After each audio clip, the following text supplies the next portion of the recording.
أعوذ بالله من الشيطان الرجيم. بسم الله الرحمن الرحيم. وإذ قال موسى لقومه إن الله يأمركم أن تذبحوا بقرة قالوا أتتخذنا هزوا قال أعوذ بالله أن أكون من الجاهلين. وإذ قال موسى لقومه إن الله يأمركم أن تذبحوا بقرة قالوا أتتخذنا هزوا قال أعوذ بالله أن أكون من الجاهلين. زمن درس وشپیتم نمبر آیات کی جریان لري. د دې لوستل شوي آیات تحت لفظي ترجمه ده وإذ قال موسى لقومه. وإذ او یاد کا محمد صلی الله علیه وسلم هغه وخت قال چې ویلي موسى علیه السلام لقومه خپل قوم ته إن الله بشك الله جل وعلا شانه یأمرکم تاسو ته امر کوي ان تذبحوا په دې باندې چې تاسو ذبح کوي بقره غوا. د دې خبرو په اوریدو سره قوم ویلي قالو دی ویلي اتتخذنا آیا نیسی ته مونږ لره په دې کار باندې او په دې امر باندې هزوا پټوقو او مسخرو باندې یعنی په مونږ باندې مسخري کوي. قال موسى عليه السلام ویلی اعوذ بالله پناه غواړم په الله باندې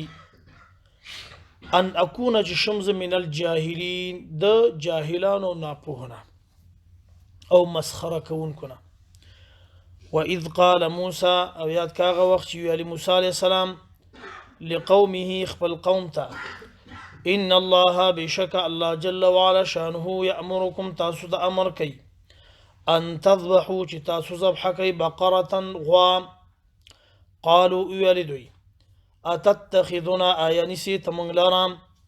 هزوا پټوقو مسخرو باندې. قال ویلی موسی علیہ السلام اعوذ بالله پناه غواړم په الله باندې ان اكون شمز من الجاهلين د ناپوهونه مسخره کوونکو نه. دا د دې آیت تحت لفظي ترجمه وه.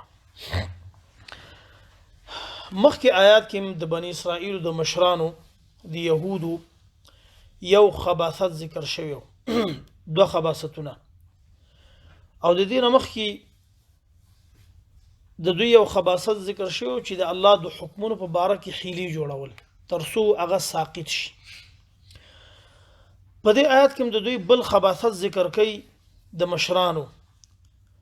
او هغه دا دی چې لټول د حیلې لپاره د ساقطېدو د حکم د الله چې دا حکم ساقط شي د دوی نه. الله رب العزت د بنی اسرائیلو هغه مشران چې د موسی علیه السلام په وخت کې وو هغوی ته الله امر وکړو د موسی علیه السلام په واسطې باندې چې ستا قوم دی یو غوا حلاله کړي هر یو چې ځینې مفسرینو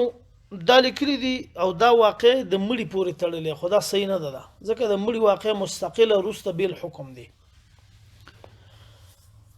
او هغه مفسرینو چې کوم لیکنې کړي دي په هغې باندې کوم مستند قوي حدیث نه دی راوړی صرف اسرائیلي روایت دي بلکې قوي مفسرینو لکه امام مدارک قرطبي ابن کثیر لیکلي دي چې اصلا د غوا د حلالولو نه هدف مقصد دا و چې په دوی کې د غواګانو د حیواناتو عبادت رایجو لکه مخکې ذکر شوی چې دوی د خوسکی عبادت کړي د سامری په امر سره نو دوی د زړونو نه د دوی محبت وباسي او دوی ته معلومه کی او خی چې دا معبود نه دی دا اله نه دی دا کارساز نه دی دا مستقل حکم و ده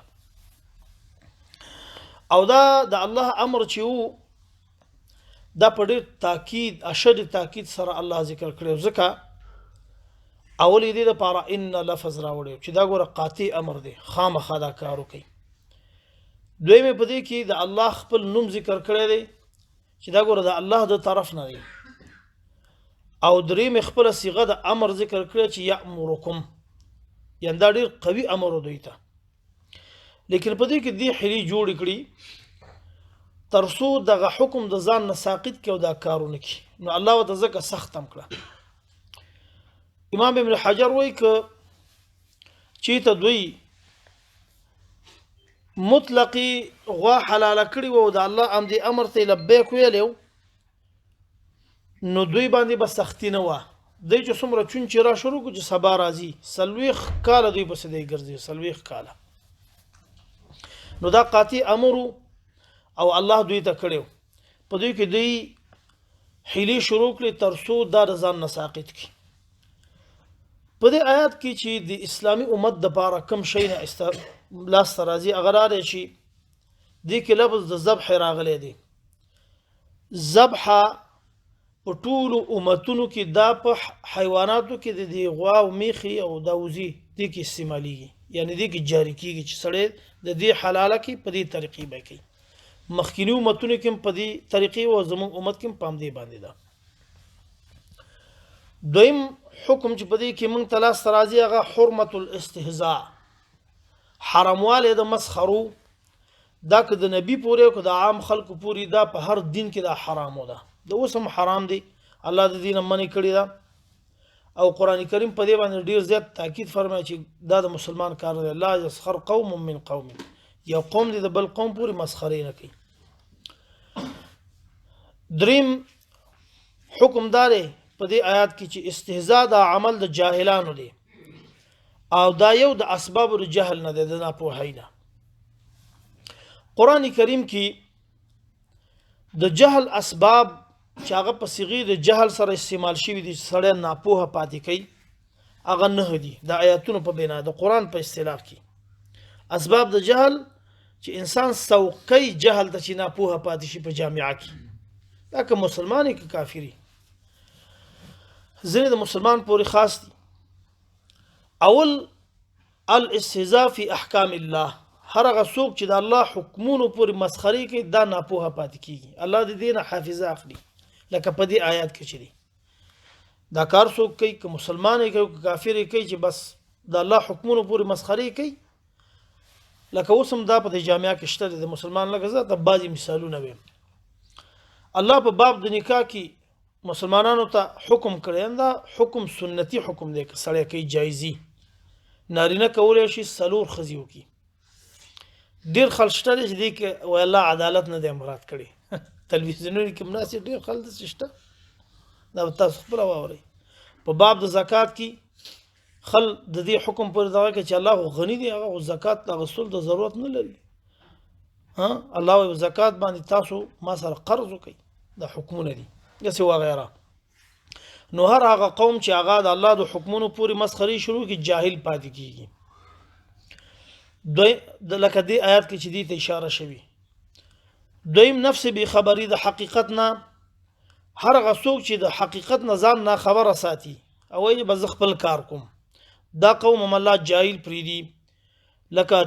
د سوره بقره په 203 او یم نمبر آیات کې دی ته اشاره شوی هر هغه څوک چې ځان د حقایقونو نه خبره ساتي دا قوم جاهل پاتې کیږي اگر دیم ډیر مثالونه زموږ استاد په جامعه کې د مسلمانانو په جامعه کې حتی په منبرونو په علماء دا نشو منلي د جغرافیه علم مطابق چې زمکه ګرځي دوران لري او خلکو د په منبرونو باندې خبره کوله چې مونږ ولې نو لیو یا زما مخ ته ولې نه راځي خو په دې باندې نه پوهېږي دې باندې خلکو کار کړی دی هغه قومونه چې هغوی انکشاف وکړو په جغرافیه علم کې کوم ځای ته ورسېدل دنیا سره خبرې کوي اسمان سره خبرې کوي نو تاسو اوس هم دلته پاتې خدای تحلیل نشو کولی چې ځمکه دوه قسمه حرکت لري یو خارجي حرکت دی یو داخلي حرکت دی لکه د دې مثال موږ تاسو د موټر اوس موټر په اعتبار د خارج سره ور هغه حرکت کوي خپل لاندې کول ورځيږي خو داخل کې کوم حرکت دی ګور موږ موټر د سيزي کدي سي دیو بل مخ یو بل شاده کیږي نه په دې باندې نه پوهیدل دارنګه دا ډیر خلکو دا نه منله چې سپوږمۍ ته خطر شته دا لاندې ده ناری طبقې نه لاندې ده دا خلک خپل ګوري ده په دې باندې خلق وجل علم سره دومره ناشنا دارنګه د باران په باره کې د خلکو عقیده دا بار اسمان نه راځي دای نه منځ دا د اوریدو نه قرآن کریم موږ ته خودی لواحی هغه بلار به اوریږي ډکه اوریږي ان دا یو قوم په ناپوهۍ باندې دلالت کوي چې کله دغه نه پاتې شي د حقایق نه لري دا جاهل پاتې کیږي ترقې نه لري پاتې کیږي د افغانستان خلک په دې شی نه کې لګي دي وسم تعلیم سره دومره ورانه چې مکتب نه منلو سره کې نه منلو په دې من خرابي ولا دریم د جهل بل سبب چې جامعه او کفر دي ارڅوک چې هغه جاهل پاتې کیږي مطلق ګناه کول سوره نساء ولسم نمبر آیات کې الله دې ته اشاره کړې ده چې څوک ګناهونه کوي د دې حافظه د منځي حافظه سلورم بل سبب چې سړی جاهل پاتې کوي طلب د تشبیه د مشرکانو سره هر څوک چې د مشرکانو سره ځان مشابه کوي تشبیه کوي امغه کارونه کوي امغه خوینه کوي سوره اعراف یوصل اتدرش کې الله را فرمایلی دي که څوک لټل تلټول شي سن وخت کم دی پنځم بل سبب د جهل د ناپوهۍ چې سړی او که جامعایو کې ناپوه پاتې کیږي د فقراو پوری چې مسخره کول څوک فقیرانو پوری مسخره کوي چون په دې سره عذاب راځي د خپل جاهل پاتې کیږي شپږم پردو زنانو ته اعلان کول لکه سوره یوسف کې چې یوسف علی السلام بارک هغه چې زدا کار نه کوم دا جاهل خلکو کار دی دې سره سره جاهل کیږي او یقینا دا په دې جامعه کې سړی د محسوسي کیږي پردو زنانو ته اعلان کول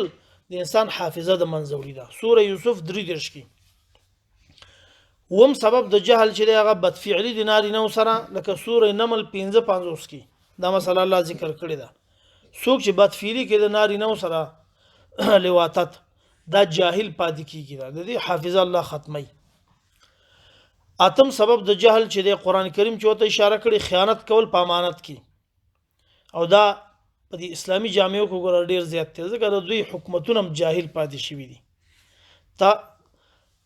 په کفري نړۍ کې چې یو سړی په یو پوسټ باندې مقرریږي دا غي اول ورځ نه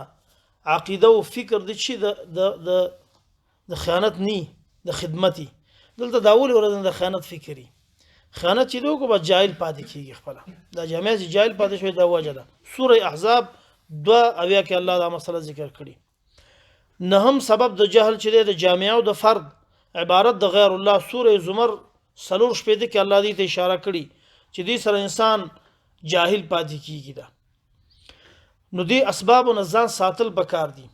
مسلمانان نن پام دې شینو کې اختر ځکه جاهل پاتې شي دي اکثره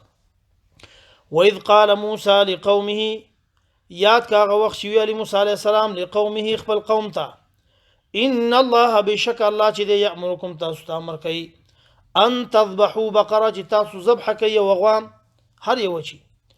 قالوا دوی ویلی اتتخذنا آیات نسمن لرام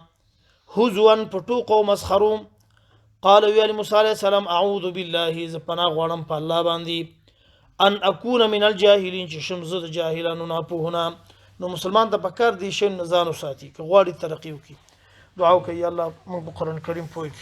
زموږ مشکلات حل کړي یا الله زموږ جامعه د جهل نه وباسي الله زموږ مشران د نه نه وباسي الله باندې نیکان صالحان مقرر کړي په دې ملک چې کوم عذابونه راغلي یا الله زموږ د اعمال په وجه دي یا الله زموږ اعمال ته موږ ګوره زموږ حال ته وګوره موږ ډیر عاجز نه تواني یا الله موږ صبر نګاري سیده چې ګناهګار وي یا الله موږ هم دوشن حق لرو امن ستانه نعمت دی یا الله خو حکومت ستانه نعمت دی خو نظام ستانه نعمت دی یا الله دې نعمت موږ برخوردار کړي الله کوم مشکلات چې د مملکت راغلي مسلمانان به سرپرست دي به سرنوشت دي یا الله موږ دې اخلاص کړي موږ باندې نیکان صالحان مقرر کړي موږ باندې رحمت الله صلی الله تعالی علیه